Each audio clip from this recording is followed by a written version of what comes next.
My Adventures with Superman just delivered the best episode of the season.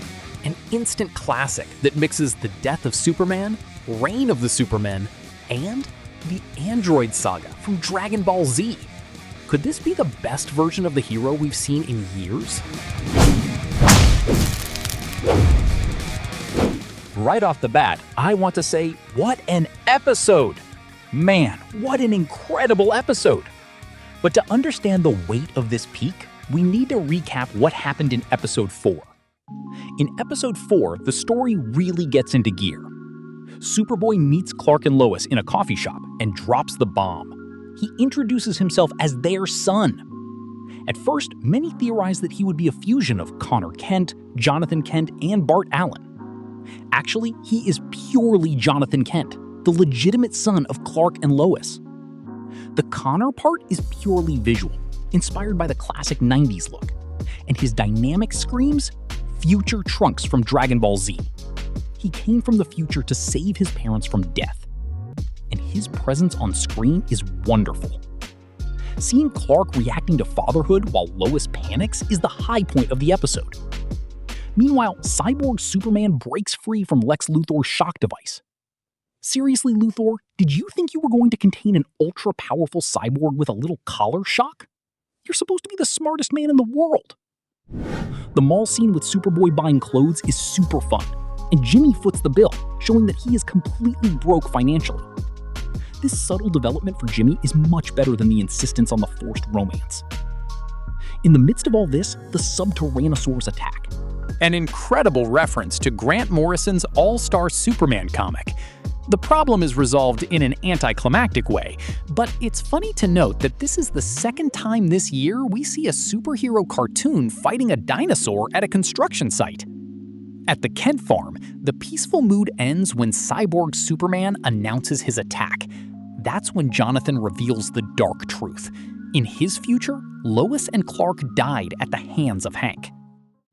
And now, my friends, we have reached Episode 5. Pure animation elite. The episode starts right away without an intro. When the title card announces the death of Superman, you already know the mood is serious. It heavily reminds me of the classic Teen Titans, which would change the theme song to English when the arc was dark. Jonathan's justification for not telling the truth earlier is touching. He was born in chaos and just wanted to experience 1 minute of peace alongside his living parents. Understandable and human. The fight between Superman and Supergirl against Hank Henshaw is breathtaking. The animation leveled up drastically. Hank fights while spitting out his motivations of a frustrated ex-astronaut who lost his glory and wants revenge. As he takes a beating, his body becomes increasingly robotic, showing the gradual loss of his humanity. The cliché that always works. Jonathan comes out of nowhere and lands a spectacular kick on Hank. In the middle of the father and son drama, where Clark tries to protect the boy, the cartoon decides not to waste time with silly dialogue, and Hank lands another brutal blow on Jonathan. Perfect pacing.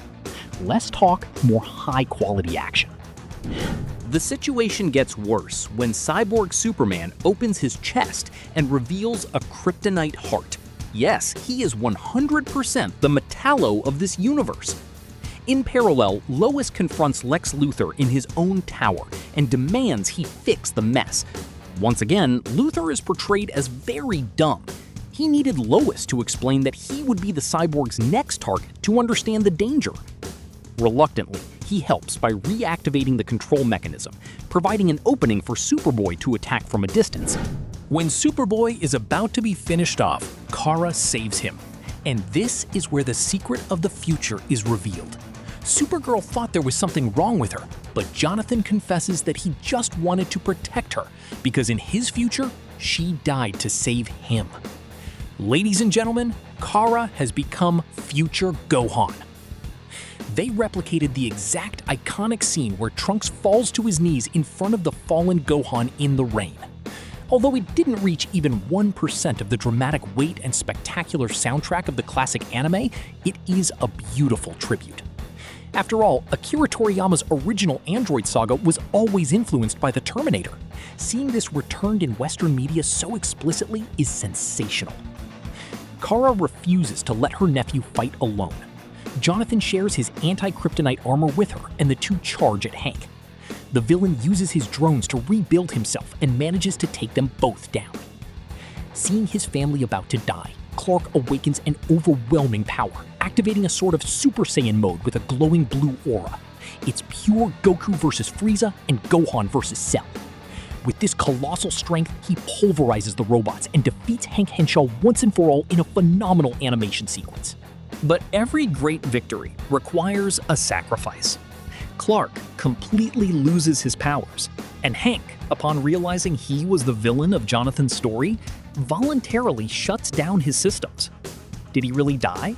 We'll see. This loss of powers opens the door for a very old theory on the channel. Will we finally see the hero split into Superman Blue and Superman Red? The seed was planted way back at the beginning of the series. And if you thought the future had been saved, you were wrong. The timeline was altered, but not saved. Now, the one ruling with an iron fist is Lex Luthor, wearing a giant cybernetic armor and leading an army of robots that heavily resemble the Eradicator. Furthermore, Lex with these details on his face ends up reminiscing of when he fused with Brainiac in the legendary Justice League Unlimited episode, especially with those details on his forehead.